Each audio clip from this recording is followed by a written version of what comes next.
if money grew on trees, then I just branched out. This is Mark Bell from supertraining.tv, Super Training Gym, the strongest gym in the West, answering more questions today for the Power Project. I got a couple videos sent to my email, powerprojectarmy@yahoo.com, and I was able to upload them and throw them into something that I'm going to voice over.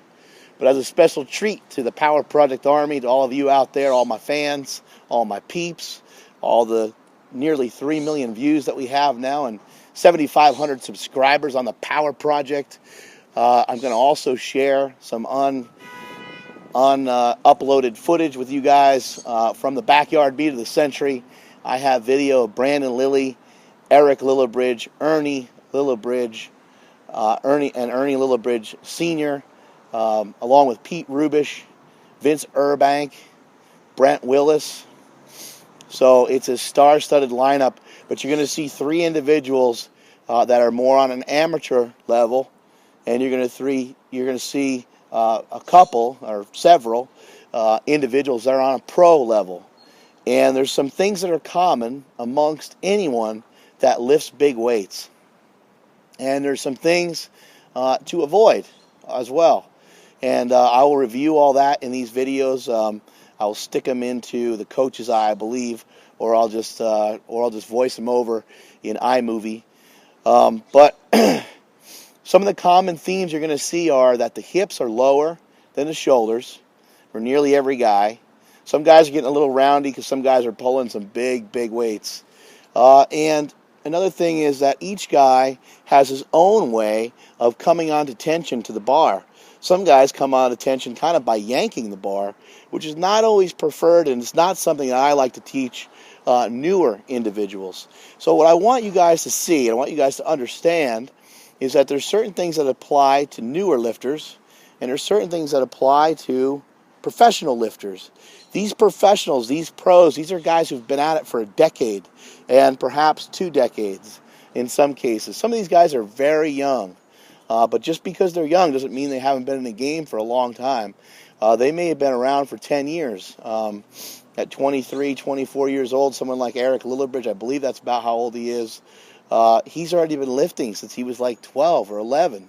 So he's already been in it for a long time. He's already tried. So you might watch someone's form and think, oh, I wonder, maybe they should try this or maybe they should try that. Well, guess what? He's probably already tried it. And his pops is, in my opinion, one of the best coaches, one of the best powerlifting coaches in the world right now, with some of the stuff that he's doing and some of the lifters that he's producing. Nearly everybody at his gym, it seems like, pulls 800 pounds. It's probably not true, but at least 4 or 5 of them are pulling 800 pounds raw in just a belt, and that's some staggering numbers. That is unbelievable. Also, he's got guys squatting over 800 pounds as well. That is just, including himself. That is just insane as well. And so what I want you guys to see and to understand is, like I mentioned, that you're going to see some things that apply to a newer lifter, some things that apply to older lifters.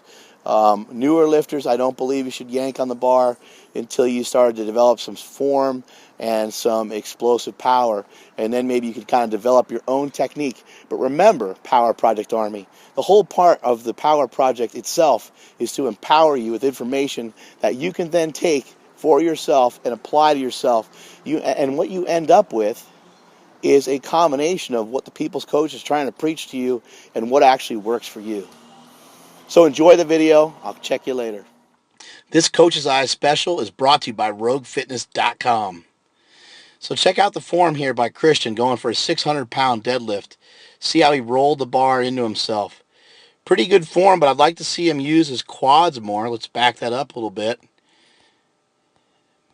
And he does kind of yank on the bar, but he does not yank himself out of position. Let's see if we can check that out. He's in decent position there. He kept his hips high throughout the whole, throughout the entire pull, even from the start. And now the weights are jumping off the ground pretty good, and he locks it out. He's going to have to learn how to use his ass more. He needs more ass. He's taking no acetol pills. He needs more ass, and he needs more quad in there. So when the bar gets to be about here, he needs to start driving his hips forward, flexing his butt, which actually, flexing your ass will help protect your lower back. It'll keep your lower back at a much better, much more comfortable angle throughout the duration of the lift. And also he needs to flex his quads, because if you look at the top here, in a real powerlifting meet, this might not be passed by some federations because his kneecaps with a K, kneecaps, are bent. And in a powerlifting meet, you need to be fully erect. I know that's disgusting, but it's the truth. So good, strong pull. Outstanding work. You need to do some Dimble deadlifts, my friend. Look them up and start working on those to finish that lockout nice and strong. I love the intention. I love the intensity that you came up to the bar with. So that was fantastic. Now here's another lifter who sent me some footage. He's a younger guy with some pretty light weights, but let's watch what happens to him out of the bottom. Does a decent job getting himself behind the bar. Not too bad. That's actually not the straightest line in the world, as always, for the people's coach. But he does a decent job. The back, a little lazy with the back. It could be kind of arched and straighter. The head positioning, not so great. The head positioning needs to be a little bit more neutral.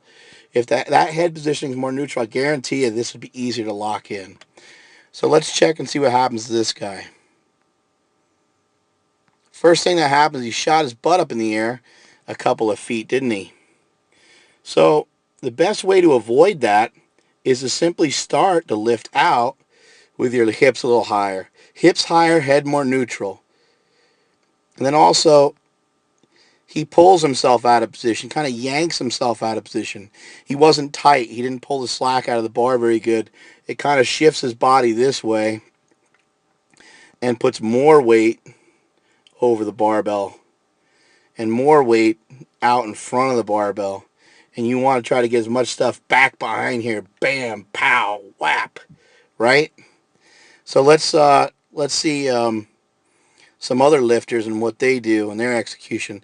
The next couple reps aren't so bad, but once you've pulled the slack out of the, once you've already done a rep, and once you already broke inertia, we'll just watch it one more time. Once you already broke inertia and you already broke the floor, then usually the next couple of reps are easier. So for you, Logan's friend, you need to work on some dead stop pulls. Stop on the ground for a 3 count and start over. This was sent in by Jacob Murphy, another young guy. Now let's check this out. This is just a wicked farmer's tan. You're going to try to tell me that this guy's not from like Oklahoma or Kansas or something? I mean, come on, seriously? Nice strong pulling by him. I don't have too many problems with the form. Let's go back and review it a little bit more. See what we can see. Pull number 1's the most important one.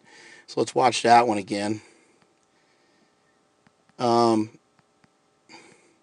He's working on getting himself tight. He's working on getting on tension.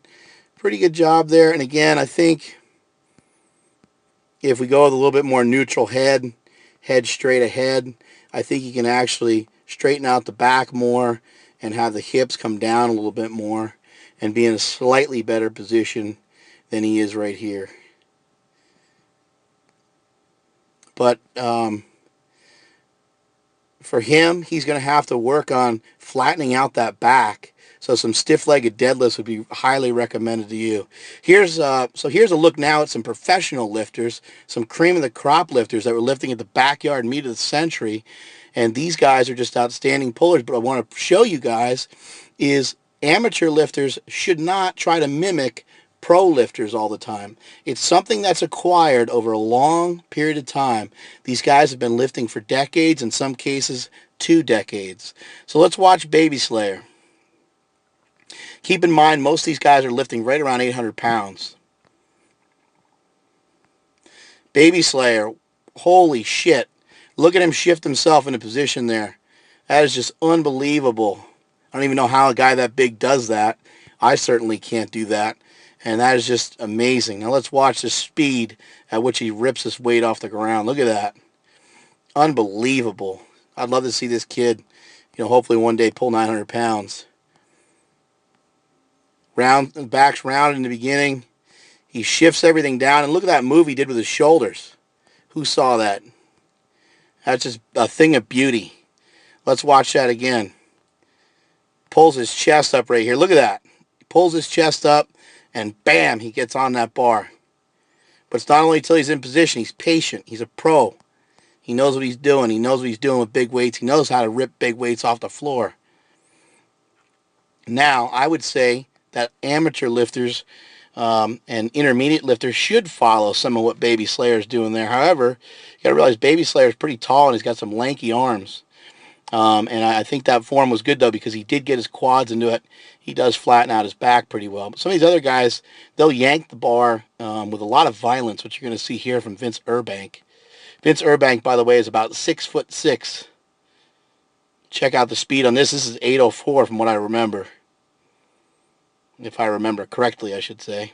Boom. And again, that good form there, but that's more of a yank. Those of you guys who are only lifting 300, 400, even getting into the 500-pound range, I don't think it's time to really yank it. I think it's time to learn how to do the lift and pull, as Brent Willis did there. Let's go back and watch Brent Willis. Keep in mind, Brent Willis is he's probably about 6'2", 6'3", and about 330. Big kid, 320. His back is rounded quite a bit, which makes the lockout a little bit harder than it needs to be. If he could flatten out that lower back, he would probably be able to pull a little bit more. I'm not trying to take anything away from this guy. This guy's much stronger than myself, especially when it comes to deadlift. But this is kind of a rounded back, and if he got his back on tension a little bit more and got his back a little bit flatter, the lockout would be easier, and then also maybe a little bit more neutral of a head position from the start of it. But even these big guys, what I want to show you guys, even these big guys, even these top-level lifters, none of them made their third attempt. Some of them even struggled with their second attempt, and it was due to the fact they were yanking themselves out of position. Here's Pete Rubish, one of my favorite lifters. This guy's just all guts. Watch him yank on this bar here. Now, this is something that Pete has developed over a period of time. Pete himself would probably admit that's not the greatest form, but now he's working with the Lillibridge clan, and hopefully he can clean things up so he can pull even more. I think that was about 750 that he pulled right there. Now, here is Brandon Lilly, the inventor of the cube. Let's see what we can see from Brandon Lilly. But I would not recommend that you guys you newer guys out there, try to mimic what Pete Rubish is doing. You should mimic his intensity, his approach to the bar, and his work ethic, but you shouldn't really be mimicking his lifting style. Now, this is a pretty good style for some of you guys to try to follow, because this is a good rip off the floor without a yank. The second he gets his second hand on the bar, he's going, and he's making a big commitment. He's going all the way through with it. This is about 777, I think, and this is a PR for Brandon Lilly in this meet. And he later went on to pull 804. Look at that. Unbelievable. Unbelievable speed. Here's Ernie Lillibridge Sr. Now let's check Ernie Lillibridge Sr. out. Ernie Lillibridge Sr. is a thick guy with a thick waist, but he still does a good job of squatting down and getting himself in position there to pull. And from what I remember, he pulled 750 in this meet. His best pull is 777. Here's Ernie Lillibridge Jr. You got all three of them in there. You got Senior, Junior, and then you got Eric as well. And the lifting style for each one of them is very similar. Let's back this up a little bit and watch Ernie Jr. go again. Now, Ernie Jr. yanked the bar real hard, and then he gave himself a rounded out back. Sometimes what this does is it makes it easier off the floor, but it makes the lockout a real bitch. Look at that. See how rounded over he got there? And now his quads are getting out of it. Now it's going to be even harder to finish. Right here, he's got to lean back and do some funkiness to lock that thing out. Strong pulling. Don't get me wrong. I'm not saying none of these guys aren't strong. They're unbelievably, freakishly strong. And I wish I could do some of these things some of these guys are doing. But I'm just showing you the differences in form. Here's Eric Lillibridge, who has some of the most precise form that you'll ever see on squats, deadlifts, and even in the bench press. Look at the form right there. Back is flat, Shoulders are relaxed, and the one thing I don't like that I see from him sometimes is that the arms are a little slack, and then he's got to pull the slack out of his arms, and it pulls him out of position. Let's see what he does here from the bottom. To me, in my opinion, he's too low because he's so low that he can't really do much from there. But that's Eric's lifting style. He developed his own lifting style. See, now, in my opinion, he's somewhat out of position. But he's already getting the bar going. He's getting some momentum, and now he can finish it out. And Eric is strong enough to be able to do so. This is around an 800-pound lift from the backyard meet of the century. So, in my opinion, this is just my opinion, and take it for whatever it's worth, Eric is a way stronger lifter than me. But watch his hips come out of position so much they get right about there. What I would say is you might as well just straighten your back out and lift with your hips right about there from the start.